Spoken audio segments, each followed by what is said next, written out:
Arch Manning needs to transfer. I was one of the stupid people at the beginning of the college football season that believed that Arch Manning was going to live up to the hype, that maybe he wouldn't win the Heisman and be a first-round pick in 2026, but he'd at least be in the conversation, and that Texas would reach a national championship.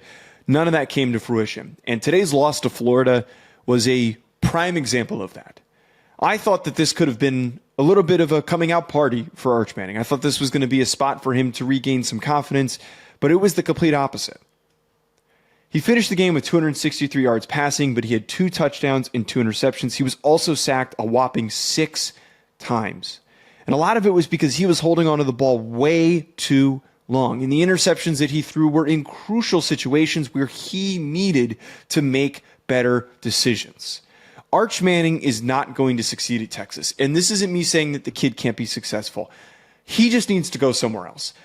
It has nothing to do with his talent. It has nothing to do with his intelligence because he's been around the game for so long in his life.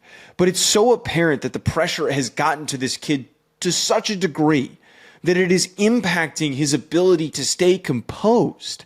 Any young player that is dealing with this much pressure, if they're going to play this poorly, it is going to take a lot for him to rebound. I don't know where that would be for him to transfer to, but he needs to go somewhere, sadly, where there's less pressure, where there's less expectation, where he's not talked about on a week-by-week basis. He shouldn't go to a UCLA-type school like Nico did, but he needs to find a different environment because if Steve Sarkisian, who's a brilliant offensive mind, can't get something out of him, then there is no redeemability for him at UT.